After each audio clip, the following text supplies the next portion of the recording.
આપણે મોજડીને complete service પાલિશ કરી નાખી છે, ધોઈ નાખી છે. બધા જો તૈયાર થઈ ગયા છે કમ્પ્લેટ. તારે આવવાનું છે? ક્યાં આવવાનું છે?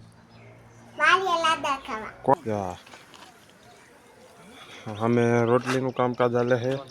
અહીંયા ભૂંગળાનું દાળ ને બધું કમ્પ્લેટ બની ગયું છે. અહીંયા જમવા બે હારવાનું બાકી રહ્યું છે.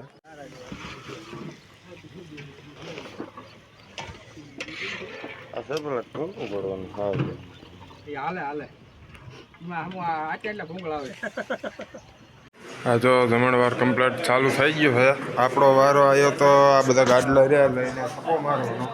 જ્યાં થપ્પો મારી દીધો છે, જે પાછળ જગ્યા છે. જય માતાજી મિત્રો, આપણા નવા વ્લોગ વિડીયોની અંદર તમારું ફરીથી સ્વાગત છે. આપણે જોઈને આ ધોઈને કમ્પ્લીટ થઈ ગયા છે અને હવે જવાનું છે એક જગ્યાએ લાડવા ખાવા. ને જો આપણે મોજડીને કમ્પ્લીટ સર્વિસ પાલિશ કરી નાખી છે, ધોઈ નાખી છે. બધા જો તૈયાર થઈ ગયા છે કમ્પ્લીટ. તારે આવવાનું છે? ક્યાં આવવાનું છે? કોના ઉલે? ફસુ દાદાને ઉલે? હા, બધા કમ્પ્લીટ તૈયાર થઈ ગયા. અમારે ભગતે તૈયાર થઈ ગયા છે. બધાને જવાનું છે લાડવા ખાવા. હું આવવાનું તારે? એ ભગત તારે આવવાનું છે? હે લાડવા ખાવા આવવાનું છે? હાલો, કમ્પ્લેટ બૂટ બધી પહેરી લેવી, પછી નીકળી વાળીએ. તડકો રહ્યો એક ખતરનાક તરીકેનો તડકો થઈ ગયો છે અને જમણવારની હવે લગભગ તો બધી તૈયારી થઈ જાય છે. જમવાનું બની ગયું છે. જો આ પાછળ હેઠે જમવાનું બનાવે છે અને વાગી ગયા છે 12 જેવો ટાઈમ થઈ ગયો છે. અમે રોટલીનું કામકાજ હાલે છે. અહીંયા ભૂંગળાનું દાળ ને બધું કમ્પ્લીટ બની ગયું છે. અહીંયા જમવા બે હારવાનું બાકી રહ્યું છે અને ધાબા ઉપર જો આ પ્રકારનો મેળો ઘેરેલો છે. સાયા માટેનો જુગાડ છે. હરિયાનો આખો બનાવ્યો છે અને આ ધાબાના થાંભલી હેઠે જઈને આવીને એના બાંધીને આવો મેળો કર્યો છે. સાયો આ કડક બે એક એવો સાયો કર્યો છે અને જમણવારના બધા ટેબલ ને બધું હેઠે કમ્પ્લીટ ગોઠવાઈ ગયું છે. જો આ મંડપ છે, મંડપના હેઠે ગાલા કમ્પ્લીટ નાખીને અહીંયા જમણવારનું કામકાજ ચાલુ કર્યું છે.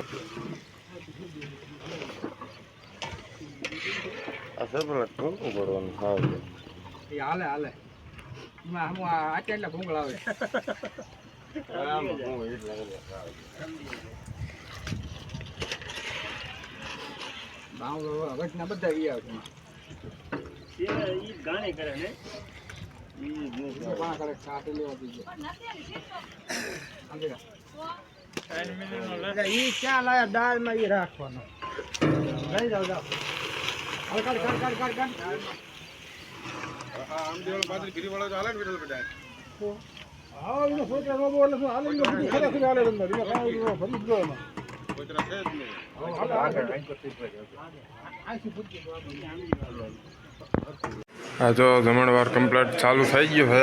આપણો વારો આવ્યો તો આ બધા ગાડલા રહ્યા લઈને થપ્પો મારવાનો. જ્યાં થપ્પો મારી દીધો છે, જે પાછળ જગ્યા છે એ કેટલાક માણા હમાય. જો અહીંયા હમે જાય તો ઓછરીમાં નહીં આવે, નહીં હમાય તો બધા આવે છે. જમણવારનું કમ્પ્લીટ ચાલુ થઈ ગયું છે. પબ્લિક બધું બેસવા માંડ્યું છે. હજી ચાલુ થયું એટલે ટ્રાફિક ખડક થાય છે. આપણે ઘઉં ભેગા કરવાનું ચાલુ કરી દીધું છે. આ એટલો પાળો મારી દીધો છે ઘઉંનો. આ 2 આઠડીના ઘઉં જો ભેગા કરી નાખ્યા છે. આ હેઠલી આઠડી એક ને એક આ જે પાળો માર્યો વચ્ચેની આઠડી, 2 આઠડીના ઘઉં કમ્પ્લીટ ભેગા થઈ ગયા છે. ઉપલા ભાગના એક રહ્યા છે. આ સલાખામાં ગાંઠ બાંધીને હારીને ઢગલો કરવાનો છે અને આ બધા ઘઉંના પાથરા જો પીડ્યા આ રીતના છે. હાળે ઉપરના ઢગલો કરીને હાલ્યો આવે છે. હોરી લેન છે. આમાં આ ઢગલા કર્યા બધા સલાખામાં ગાંઠે બાંધીને અહીંયા નાખી દેવાના છે. એટલે કાલે કોરા ઘઉં કાઢવાના છે. રજકોની ભેગું બધું હતું એ કમ્પ્લીટ સુકાઈ ગયો છે. કાલે કોરું આવે એટલે બધા ઘઉં આમાંથી કમ્પ્લીટ કાઢી નાખવાના છે. મિત્રો દી આથમી ગયો હે અને ઘઉંનું આ એ કાઢડી આપણે કમ્પ્લીટ પાછી ભેગી થઈ જાય હવે અહીંયા જો છેલ્લી લાઈન રહીને એ એક રહે છે એની આપણે ભેગી કરવાની છે સલાખો અને દાંતડું બે પાછું લઈ લીધું છે આ જો દાંતડું સલાખો બે છે નાનો એવડો પોરો ખાધો હતો તો પોરો ખાઈ લીધો છે અને અહીંયા જો આટલામાં ડબલ પાથરેની લાઈન છે બાકી આ હોહેરી જો આટલી છે આટલા એક ભેગા કરવાના રહ્યા છે આટલા ભેગા થઈ જાય એટલે ઘઉંનું કામકાજ પૂરું થાય કાઢવાના એક જ બાકી રહે ઘઉં આપણે કમ્પ્લીટ ભેગા થઈ ગયા છે જો આ પાળો લાગી ગયો છેલ્લો સા હતો એ હોય કમ્પ્લીટ ભેગો થઈને નાખી દીધો છે અત્યારે ટાઈમ થઈ ગયો છે 8:30 જેવો ટાઈમ થઈ ગયો છે હવે દી આથમીને જો કે આવી રીતનો નજારો થઈ ગયો છે એટલે એને પાણી પીને પછી ઘર ભેગા